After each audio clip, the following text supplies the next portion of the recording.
Hello. Hello. Let me fix this light here. Got this like little corner in my office that I just come chill at. All right, perfect. So, I wanted to get on here and I wanted to chime in. I've been wanting to do a video that talks about my explanation of why our inner child is 3 years old and how getting in touch with our inner child as individuals helps us to be better parent, and it also falls in line with the plan that God has for us. I'm going to try to be as neat as I can. I have this thing where like I want to be super organized, but once I start talking, my mind just goes off like in 1,000 different places. So what I'm going to do is I'm probably going to end up posting this video, and then I'm going to end up taking like questions that people might want to know, and they can either inbox me and we, message me and we can talk about it, or, we can just have something like where people write the questions down in the comments and then I do like a prelude. I'll probably have to do a couple of videos because this is very confusing, and even for me, it is a process. The joys of having children. Um, so our inner child is 3 years old. Now, we have to take this all from the beginning because this is kind of something that like happened. It kind of started to make sense to me like as life went on, and I just think about some really symbolic things that happened in my life. I think about the fact that I'm in the knowing and I'm in the understanding that God talks all day, every day. You just have to be willing to listen. So I grew up in a family where my grandma is super religious, and everyone that knows me knows how close I am to my grandma. She's my heart. And growing up, when I was a teenager, she would always say, he wants the children, he wants the children. And I would just be like, what is she talking about? He who? Who is he? He wants what? And it just kind of became one of those things that as I grew up, like I understood that she was talking about God. Now, my grandma has a very, very, very special relationship with God. She always has since she was a little girl. And I think that because I came from a family that had such a special relationship with God, I've always had a special relationship with God since I was a little girl. I've always knew he was real. I've always knew he was around. I never knew. I was told something really fucked up once when I was younger, and I don't know. I used to go to one of these little church camps or something, but I did hear crazy shit like, when, you grow up, like if you have sex, you're going to hell and like all this crazy stuff, So even I have had some things that like I've been told along my life growing up that kind of made me look at God like, what? You know what I mean? And it's not even like when we get to a point, I don't even think it's that we think he's not real. I think we just turn our back on him. Like even the ones that, I mean, I've never turned my back on him, but I'm just saying like I'm imagining that maybe that's how it happens. I'm not sure. But she would always say like he wants the children. Now, when I was younger, I loved kids. Like I was that girl that like when I was 8, like if someone came over with a baby, like I would come steal your baby. I would go get the baby milk. I'd feed the baby. I'd change the diapers. I'd watch a movie. Like I've always loved children. Like I've always just loved children. And children have always loved me back. Like they always have. Like I remember one time I was at church with a pastor, and at the end of the church, the pastor was talking, he used to talk, and there used to be like a little church music, and he would be like, now I want everybody to run up to someone and hug someone that they love. And I remember looking down at my grandma's side, and I was standing there, and I was like 16 or 17 at the time. And the next thing I know, I just see these little children, like up to my knees, like 4 or 5 little kids. Like I really didn't even know these children. Like these were not children that I saw often, so it wasn't children I grabbed. But they all just ran up to my legs, and they like circled around me and started hugging me. And, when it happened that moment, I'm just a cool teenager. So I'm just like, oh, and I'm like, that's cute, whatever. But then when I think back to like that moment, it just comes full circle like so much in my life. Like out of all my family, I've always been the biggest goofball. I've always been the biggest kid. I've always been the biggest joker. Like that's just always been who I was. Like that's just always been who I am. So I'm not really surprised by that, but now that I think about it, that was something that really beautiful that happened. So Anyways, my grandma would always say that she wants the children. Now, I do a flip side, and I've learned a few things, like the choices that we make, they go down to 1,000 generations. So if you are a person and you've lived a shitty life, and then your child is young and you teach that child to live a shitty life and be a shitty person, be a hateful person, evil, and I mean a bigot, a racist, whatever, because teaching children hate, bottom line, is a crime against humanity. And that people should get their children taken for teaching them poisonous shit. That's how you know our government doesn't give a fuck about us, because if they did, they would not allow us to do the things that really get done to children mentally that get done. But we won't even get into that. It's just one of those things where if you know, you know. So anyways, you know, I grow up and I see how, since my grandma made a good decision with her life and, you know, she gave her life to God. And what people have to realize is there's not one way to give your life to God. There's more than one way. Just like, you know, 1 plus 3 equals 4, 2 plus 2 equals 4, 4 plus 0 equals 4. Like, there's more than one way. That is fact. That is the truth. That's why I can sit and talk about God and then read cards in the same, because there's more than one way.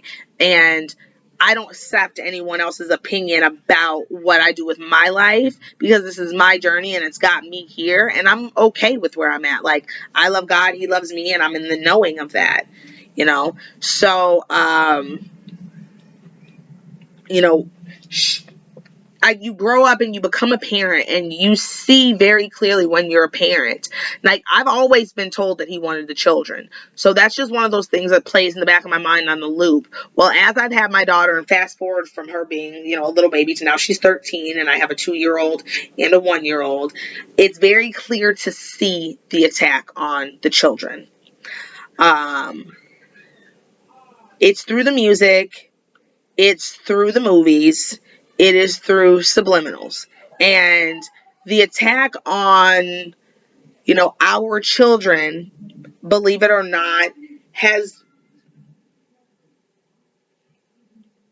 the attack on a child's mind has been happening for a long time. Like video games, things to keep children's mind distracted and keep them out of real reality, that has been that has been the plan for a long time. Now let me explain about the 3-year-old self. I like to refer as the energy inside of us as the inner G, the inner God. So that's the inner G. Now, I know a little bit about numerology, and I know that one number in particular, 3, is a number of completion. It's a number of mind, body, and soul completion, which would mean that the mind, body, and soul are all on the same page.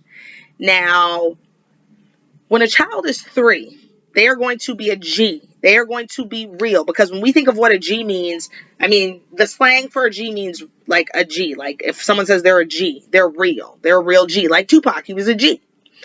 But when we talk about a G in a higher sense, an inner G is an inner God or goddess. And it's also, you know, when you say inner G, it also comes out as energy. So the inner G is our soul, okay? Is our soul. And the soul part of us is in the seat that is connected to God. Now, a lot of people might refer to that seat as the pineal gland. Now, a lot of people think it's bullshit, but if you look like at an actual picture, you'll see that the pineal gland is actually in the head. And if you look up the pineal gland and you look up the pineapple and you look up the pineapple, you'll find out all that juicy tea. That's something else, another lesson, another time. So the higher self sits in the higher seat, the part of us that is connected to God, the pineal gland, also known as the third eye. Now, in that seat is a 3-year-old. The energy is the realest part of us. The energy is our true self. The energy does not lie. The energy is who we really are. The energy is who God made us to be before we were indoctrinated, before the indoctrination started, before the attempts to get us to conform and be who we should be. We knew who we were when we were 3. But this world here does not honor that. Earth does not honor that. Earth does not see 3-year-olds as anybody brilliant. Earth does not see, well, I'm sure there are some sketchiness going on. But the earth does not see, it just does not honor us as that. Children are so esteemed to God. They are so, he loves them so much. He sees us as his children, but the small ones, he loves them because they straight up are magic until we screw them up, till we fuck them up. So the thing about a 3-year-old is if you stink, not only am I going to say you stink, not only am I going to think you stink, that's first. I'm going to say you stink, that's second. And I'm probably going to cover my nose like you stink, that's third. That's me being true to myself. That's my thoughts, my words, and my feelings aligning. In order to manifest anything in this world, in order to be the person that we believe ourselves to be, we have to shift back into that place of alignment, that place of making sure what we say, what we do, and what we think aligns. Now, in order to do that today, we would have to take this thing called accountability. But when we're 3 years old, we can't help it. That's just who we are because we are wired that way. 3 is a crucial age for our children because that is when they are the truest to themselves. And I have been guilty of this, and I thank God so much for just allowing me to see this from like all different like angles through so many different eyes. When we become 3, our parents start to mold us. We're about to start kindergarten in 2 years. Some of us are in daycare, going to preschool. When we are 3, that is when we start to get indoctrinated. That is when we have the most independence. That's when we are our true selves. That's when we're proud in that. But that's when we start to pick up things like maybe race, or we start to pick up things like what we should do or what we shouldn't do. Or now all of a sudden, this is bad. I'm bad. Everything's bad. It's when slowly but surely we start to take our children from being in this world to now they're of it. God tells us that we live here. We're not of this world. We don't do the things that the people of this world do. The people of this world are the people of the night. The people of this world are Satan's people.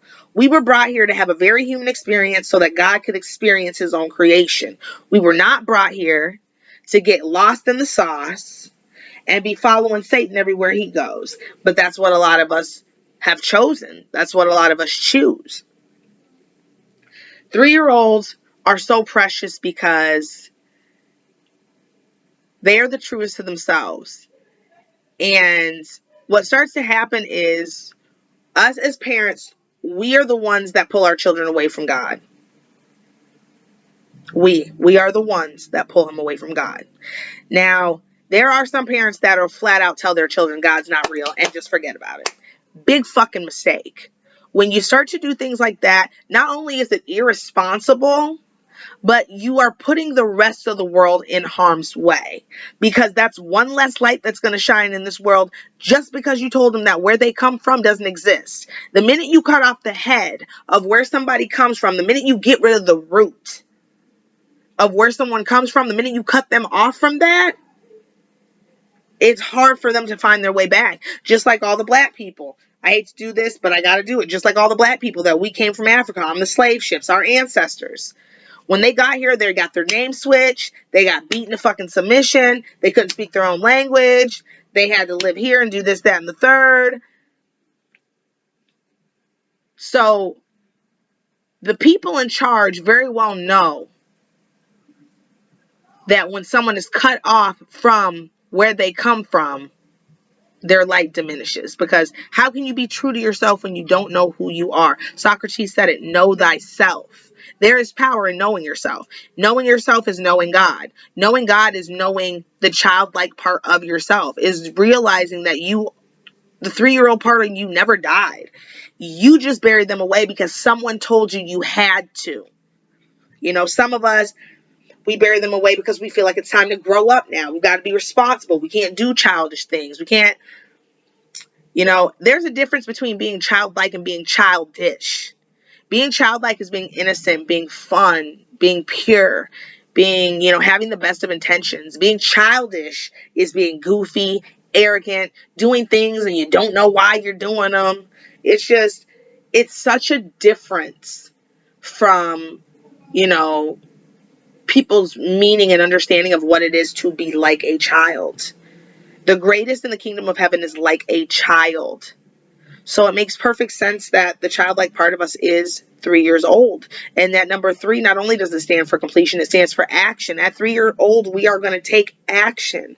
We have an understanding at 3 years old that in order to get something, we got to do it. We don't understand that it has to come from a place of thought first, but because we are so in tune with the divine at the age of 3, it's flawless that our thoughts match our words, match our actions. It's things that we get taught in this life that pull us away from the truth of who we are and what it is that we're supposed to do. Everything you thought of when you were 3, all the cool ideas you had, you were more in line with your purpose then than you are now. See, the enemy is of confusion. And some of the biggest confusion is that adults are more important than children. That's a lie. Now, if we flip things around and we understand that we are the 3-year-old, the 3-year-old never went anywhere. The 3-year-old just grew up. They never went anywhere. Now, this is how your 3-year-old is inside of you. And I want you to visualize and imagine this because this is the reality of our situation. The only person that our 3-year-old knows if they had parents is their parents. Other than that, they know nothing else. So when we get to that point, because from the age of 0 to 7, all of the learning, we're like a sponge. Even though the indoctrination starts at around 3, 4, we're still a sponge. So we're still picking things up until 7. Once we go from the age of 0 to 7, our brain shifts into a different brainwave. It shifts into the brainwave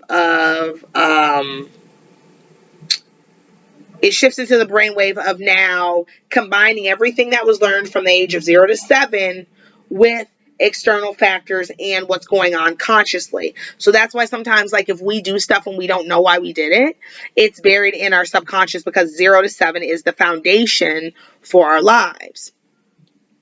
Now, if you had parents and you were lucky enough to have parents, or if you had someone that's around you with that age, once you get an adult, at some point, you and that person split. So imagine a small 3-year-old child, maybe 3 or 4-year-old child, inside of a dark place. Now you have to think your subconscious is at the very bottom. So it's underneath, it's the layer, it's the bottom, it's the deep, it's the dark, it's the dark, literally. And figuratively, it's the dark. So there is a little child inside of that dark place, buried in the dark, scared, frightened, forgotten, not acknowledged, not spoken to, just pretty much forgotten. It's one thing when your parents and other people forget about you, but when you forget about you, it's something different. Now, I used to look at pictures of myself as a child and I felt no connection. I just felt like I was looking at a picture of a kid. But it didn't truly feel like I was looking at me. There were no memories to tie me to that 3-year-old. There was nothing really holding me. I'm the type of person that a lot of my childhood was just like buried. Like I just buried a lot of it in my brain, like just forgot about it. And through some childhood, healing, some inner child healing course that I took, and just through understanding who the 3-year-old is inside of me, I have been able to free a lot of memories that were chained up. I have been able to remember, like, I used to always think that, like, when the spiritual group said, remember who you are, it was like some crazy past life thing, and you were supposed to remember who you were in your past life, and, you were going to remember that you were some great goddess from a different, and that's not it. That's not it.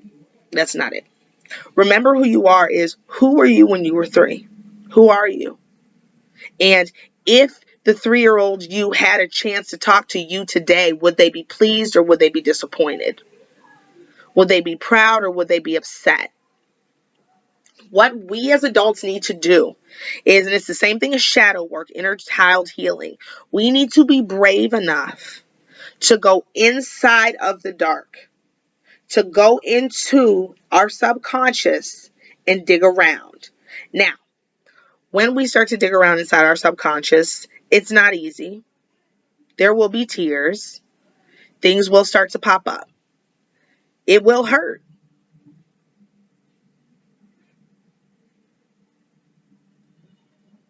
It's a serious journey.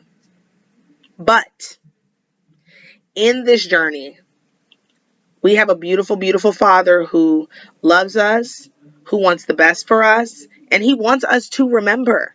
He wants us to remember who we are. How the hell are you going to remember who you are if you don't go find out? Seek and you shall find. Matthew 7:7. That's my favorite.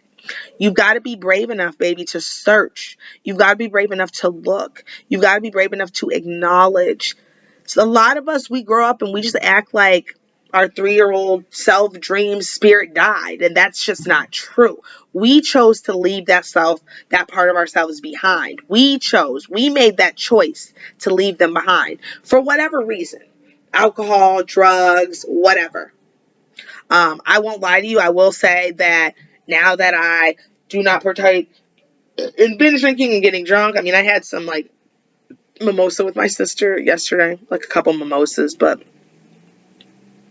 drinking does nothing for me. I don't even like to drink at all. I really don't. I'm not like a every weekend drinker, every week drinker. I can't even name the last time I had a drink before that. And just because I don't, I don't do I don't do hard drugs, basically. I don't do hard drugs. I like psychedelics, microdosing. I'm not really a macro doser. I don't like to do anything on too much of a heavy scale. But I will say that being off of those things makes it a lot easier to look at myself honestly. And you have to realize that, like, you might stumble upon some shit that you might cry, like, for 2 days. Like, it's not an overnight process. It does get hard. It does hurt, but you don't need to pay a therapist. I'll tell you that. You can get online and look up inner child healing. If the Lord blesses me and shows me, maybe I'll come up with an inner child healing program of my own. But it's very important to get in contact with that. Now, I just want to tell a little bit about why I think that I'm qualified for said mission. People that know me, my name is Ashley Peak, but I go by Ashley Indigo, have gone by Ashley Indigo for some few years. It was a name that was given to me. I hear God talk. He talks to me. He talks to me way more now in my life than he did before. Like, he would chime in and say things, and I always loved it. But my relationship with him is what I accept. The more I choose to accept, the more that he gives me. So that's the relationship we have with all of them. If we choose to see the truth, and if we choose to not be blind, if we choose to trust what he shows us, instead of always trusting what someone said or what was wrote, or, shit. Half the shit we out here researching, you can't even research because it's just not legit. Like, it's just, I don't know. But, he showed me some things. He told me some names, and he gave me the name Ashley Indigo. Now, I did not know what an indigo was. I thought it was a pretty color. I knew it had to do with the third eye, which what I do is I see. God, that's one of the ways that God talks to me. I see things. He'll show me things. Or, sometimes I'll just get, kind of like a That's So Raven type thing that goes on. It's not anything that I can control. It's just something that happens sometimes. I can be claiming he just shows me things. But I trust him. I trust my relationship with him. I trust the higher part of me. I trust the childlike part of me. I trust all of that. And in order to get to that place of trusting myself, I had to learn to forgive all the people that took advantage of my trust. I had to learn to give the people that have manipulated my trust. There's still people trying to manipulate my trust.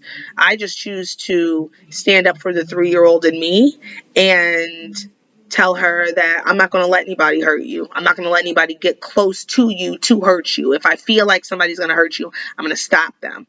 I've had to reparent, not because my parents don't love me, or not because, my parents weren't good parents. I've just had to reparent because my parents were in survival mode when they were parenting me. And I feel like I've made it past survival mode. Now I can start being the parent to myself that I'm being to my children. And there's nothing wrong with that. It's beautiful reparenting yourself. It's beautiful teaching yourself, and the younger part of you self stuff that you never knew. You never grew up knowing. I mean, I remember like sneaking numerology books that my mom had and looking all that cool stuff, but there's just so much I didn't know then, and just about experiences that I have, the hindsight for today. So anyways, it is very important to get down to that dark, and it's just a dark child, and you have to be brave enough to go into that dark place, take the hand of your inner child, and then let that inner child walk you into the light, and that's home. Because you cannot get in if you are not light like a child. Children are forgiving, so they don't hold all the heavy stuff that we hold. They don't hold that. And where we're going, the place that God has for his people, the place that he promises, that eternal life, you can't be heavy like that. You can't be, tired of, stuff and not realize that you put yourself in the stuff that you're tired of. Like, it takes, accountability is God's. Well, he's always been an accountable God, but he's just now showing us that he's an accountable God. Like, you are going to realize, Leo, August, the 8th month, the number of karma, what goes around comes around, you reap what you sow. That was the beginning. That was him showing people, however you lived in August, that was an honest depiction of where you are at with God. Where if shit was going haywire left and right, you need to get your life right. You need to get right. You might be one of those people who needs to do inner child healing, because let me tell you something, you're not a child anymore. Doing bad shit no longer gets you attention. It draws attention to you, and it makes you vulnerable for a team I know you don't want to be on, Satan's team. There's only 2 teams in this life, 2. God or Satan. You don't get to play the field. You got to choose. And I will tell you that being on Satan's team, it just comes down to being a shitty person and having shitty morals and just being shitty. Because I'm pretty sure Jesus said, above all else, be kind. And it's really not, it doesn't boil down to religious, non-religious. It just, because there's a lot of religious people who can't follow that be kind rule. They want to gloat and boat like they never been asked out. When in my experience, the ones that are the most religious are the ones who have had some hard times, who have fallen on some hard times, who have done some things. I know my grandma, she's been through a ringer, strong black woman. I come from 2 lines of strong black women, and I appreciate that so much, because in growing up in my life, when I was being taught, when I was in the teacher position, by them, they always made sure to mention their struggles. They always made sure to mention their fuck ups. Because if I can stand here on this laptop, if I can stand in front of myself and be honest and hold myself accountable in front of other people, then I know that when it's my time to shine in front of God, I can hold myself accountable. And that's really what it's all about, not feeling shame anymore for things that you have done, not feeling shame for the things you have experienced. It's about, being like a child and going through fucked up stuff, but still being like, wow, that was amazing. It's about not knowing, for the people who quit their jobs, it's about not knowing, quitting your job because of all this shit going on with the quarantine, but then at the same time, realizing that you were made by a beautiful God and you have gifts and your time is valuable, and people will pay you for your time. People will pay you to just simply be who God created you to be. You don't have to work a 9-to-5 job in the office if it's not feasible for you and your children. The thing about it is, people will sit and call people lazy, but everybody can't, even if it's a 2-parent house, everybody can't go to work, both people work, have someone pay daycare. Because if anybody knew anything about daycare, paying for a child is like paying a full month of daycare for a child is like paying for a second rent. People don't even realize that. Like, I have children. I've always in my heart wanted to be home with my child. My daughter's 13 now, so I've always been, at work, and I missed a lot of important moments, and she probably felt like she wasn't really special in my life. I mean, I just raised my child how an indoctrinated black woman in America would raise their child, and I was drinking and partaking in everything else, and I was under the spell till God woke me up from the spell and told me, hey, Ashley, you need to heal your inner child. And then once I healed my inner child, she was like, okay, come on, we've got more children to heal. So, when I looked into it and I found out what an indigo was, I thought, just like a teacher. And I thought, like, okay, I love to talk to people. I love to speak to people. That's fine.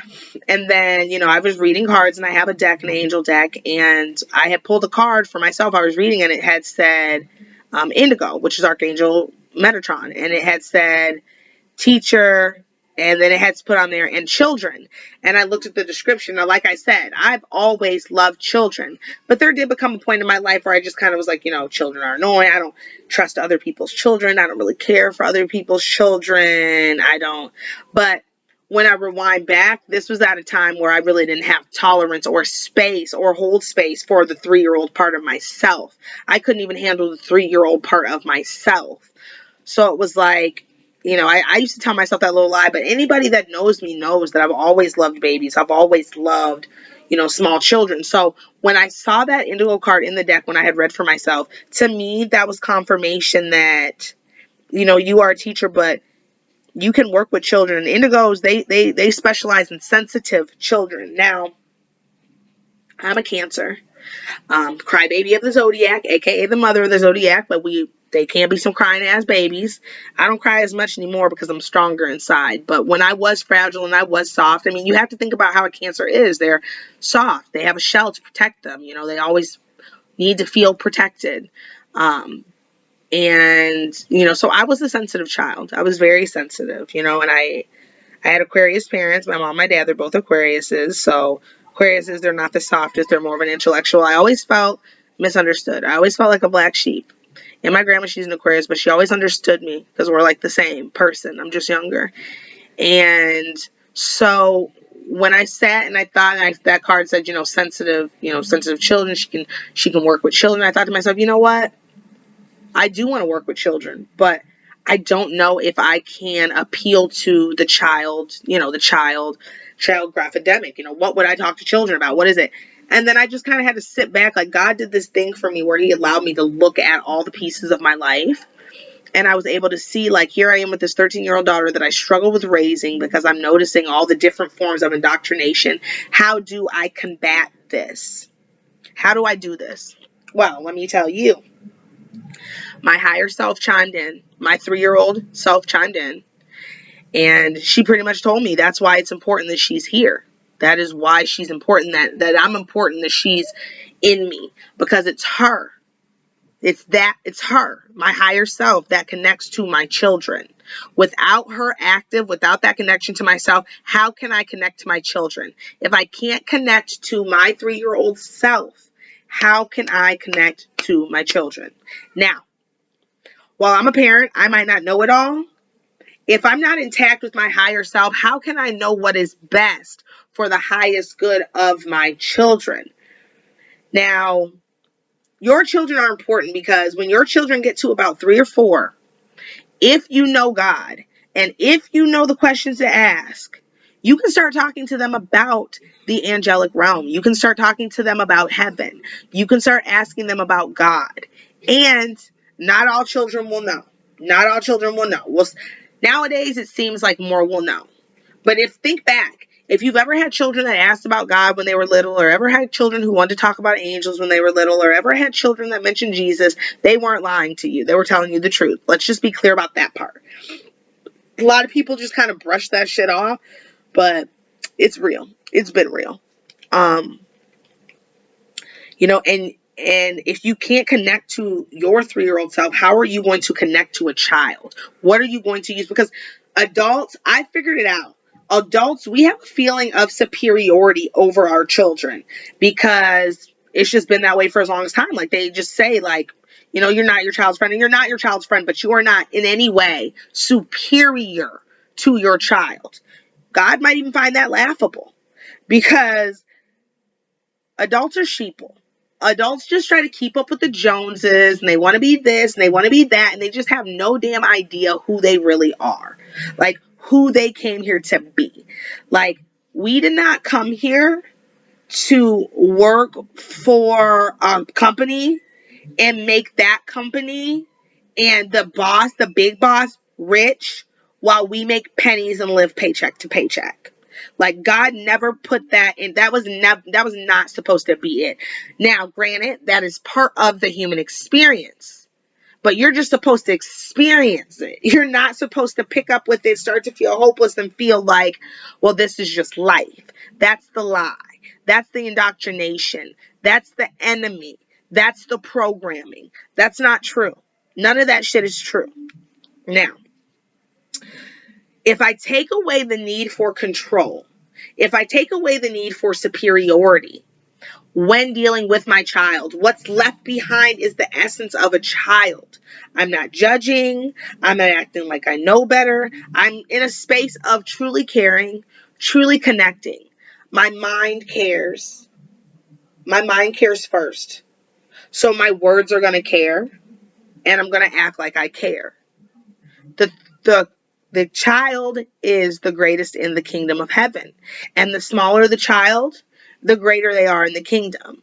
So what makes us so special is we are crafted individual gifts from God. When I had my children, they were a custom-made gift made with my genes, their father's genes, and genes from our ancestors. It is the upgrade. Our children are an upgrade on the original design, but they are crafted specially. Not even twins look the same. So the same way that God makes snowflakes, special, individual, beautiful. If you zoom in, if you put a microscope on a snowflake, beautiful thing. And it's the same way with us. We are all made beautiful, specially crafted, designed. We are a gift. You know why we are a gift? Because when we are made, we are delivered to our parents. And in the first 3 years, we know more about who we are than they do after living 27, 30 years. And it's sad, but it's what this world does to us. We get to a certain age where, for whatever reason, our parents tell us we need to forget. Maybe we need to grow up. Maybe someone's sick. Maybe our parents are addicts.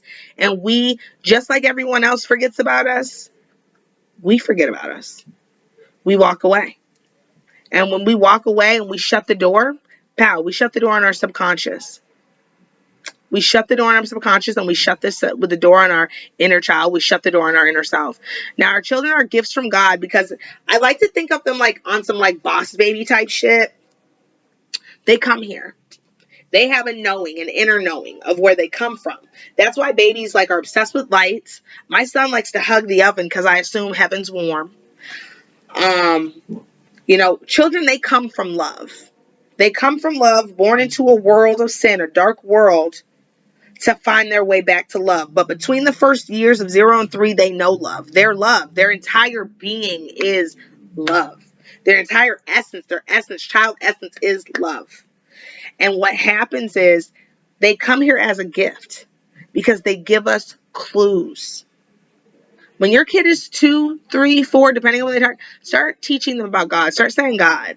Start putting that into their vocabulary. God, Jesus, Yah, Allah. God has many names. Start putting that into their reality. Go ahead and load that up into, what's it called? Their, I forgot what it's called. Queue. Just put it in their queue. And ask them things about heaven. Ask little questions about God and see what they tell you. See what they tell you. The stuff that they tell you is remarkable. When my daughter was 3, she used to talk about, being like just a being of light and everyone floating around God's, feet, and him playing with them and him telling them how much he loves them, and, him letting them pick their parents, for the journey that's ahead. Because our parents, they all teach us, whatever our parents teach us is what we need to know is pertinent to our sole purpose here on this earth. So our parents are picked for a reason. It doesn't matter if they're addicts. It doesn't matter if they're really there. Everything we've done The only way to go back in time, the only way to remember is to ask yourself, what is this teaching me? What is this teaching me? As our lives start to crumble, as God starts to break us down so he can build us back up, what is this teaching you? And like, be real with yourself. How far have you come from 3 years old? How far? You know, would you be happy with yourself? Would you be okay? Our children are a customized gift. And what they do is they come here and they remind us where we come from, heaven. They remind us of God. They remind us of the light, free spirit. They remind us of what it feels like to play. On Sundays, I honor God and I honor my children because they are here to bring me back. They are here to remind me. Your children are a gift because they help you remember who you are. And if you're too caught up in the matrix, if you're too caught up in this world, if you're too caught up on Satan's playground, you're too fucking drunk and too high and too pilled out to see, then you'll miss your gift. You'll miss your opportunity. You'll miss your guide. Your children are here to guide you home. Your children, they are your guides. And with my daughter, what I found is now that my daughter's 13. So this is 10 years of indoctrination. This is 10 years of programming that I'm working against. Now that I have woken myself up and freed myself and took hold of the hand of the little girl inside me, the little Ashley Peak, and we are fighting through the layers of who society taught us we are and getting back to who God told me I am and who he told us we all are. Told me we all are. I'm starting to realize that now that my 3-year-old is awake, now I have to dive into the 10 years of indoctrination of my child and bring her back home. Bring her back to who she is, because she's had her own, even in 10 short years of life. 10 short years of life. She's seen so much, she's known so much, she's been through so much. And part of that, I can honestly take accountability, has to do for me being dead, for me being spiritually dead when I didn't know any better. When I thought that my purpose was to work, get fucked up on the weekends, and raise my daughter the best I can. Where I was stuck in that circle of unfulfilling relationships, unemotionally available men, just stuck. You know, I watched my parents survive. And so, you know, what do you do as a human being? As a human being anyway, but as a child, you pick up survival skills because this is how they survived, so this is how they survived. And what I did and what we all do is we take our parents' set of survival skills, we take that out into the world, and then because we're putting out these sets of survival skills, the universe, God, he has no choice but to give us what we're asking for, whether we're asking. And honestly, we can ask for things subconsciously by not being consciously aware of what is in our subconscious, by not consciously healing the trauma of being a child.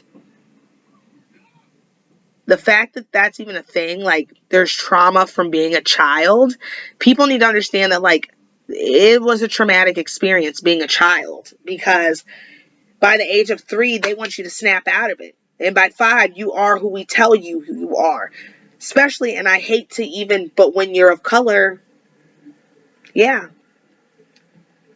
You know, you have the script that God writes for you. You have the life that God has for you. And then you come here because that's nature. That's your nature.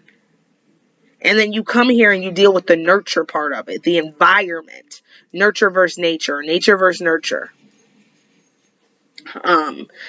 But, you know, I now have to go in and remind my daughter of the sweet 3-year-old that she was. I show her pictures often. I tell her stories often because I don't want her to forget. But it seems more prominent to get her to remember now because this world is crazy and because she's the future. I have a 3-year-old and I try to take note of who he is. He's adventurous. He moves a little too much. Well, he's a Gemini, so they're going to have the energy, but I try to keep him off the red 42. He's loud. He loves to laugh. He loves to play. He loves to be silly. He loves to play jokes. And, you know, around 3, 4 is when parents start telling kids, shh, you shouldn't do that. Don't do that. You can't do that. And the way that I see it, and I think I've never seen it so much clearer, is we start to suppress our children very early. we start to teach them to be someone and something that they're not very early. And of course they try to fight it, but we literally sometimes beat it into them. Remember the spell, children are to be seen and not heard? And I say it's a spell because even today there are tons of children with two parents who are seen and not heard. Don't even know how your child feels inside. So how are you supposed to make it into the pearly gates if you can't even get in touch with yourself enough to get in touch with your child?